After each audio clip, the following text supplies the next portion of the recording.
Good morning students. आज हम class 7 की एक्सरसाइज 4.1 करेंगे। 4.1 करने से पहले हमें कुछ बेसिक बातों का पता होना चाहिए। सबसे पहले उस चैप्टर में हमारा यूज हुआ है समीकरण वर्ड। समीकरण क्या है?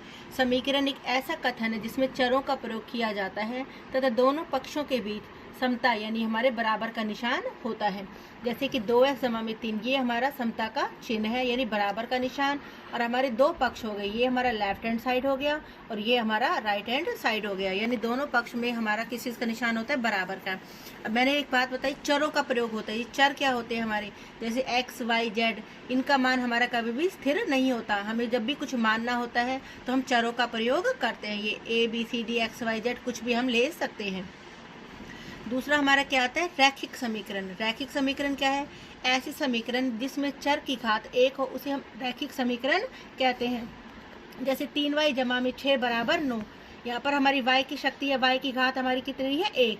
तो ऐसी समीकरण को हम कैसी समीकरण बोलते हैं? रैखिक समीकरण। तो आज हम जो सवाल चैप्टर 4.1 में करेंगे वो सारे रैखिक समीकरण के होंगे। अभी मैंने ऊपर भी बताया कि प्रत्येक समीकरण के कितने भाग होते हैं? 2 भाग होते हैं।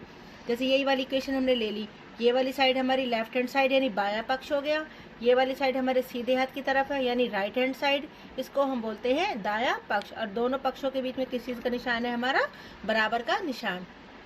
तो समीकरण हो गया, रैखिक समीकरण हो गया, और उसमें हमारे क्या हो गए? 2 पक्ष हो गए। समीकरण चरों का अगर हमारा बराबर का निशान नहीं है तो उसे हम समीकरण नहीं कह सकते। बराबर का निशान होना बहुत जरूरी है।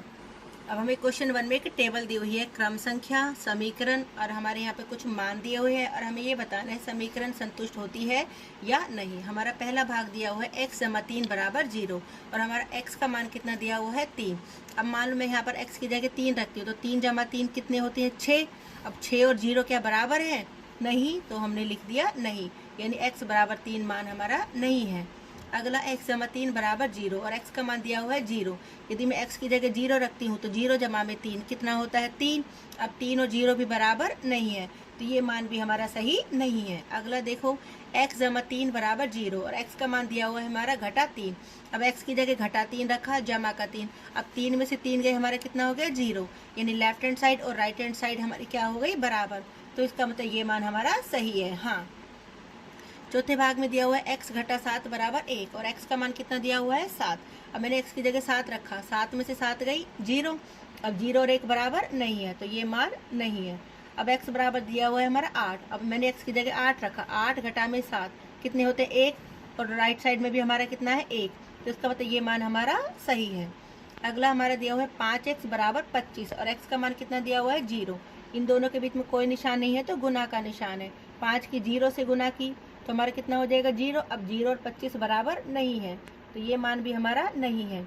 अब हमें कितना रखना है? x = 5, यानी 5 गुना में 5, 5 25।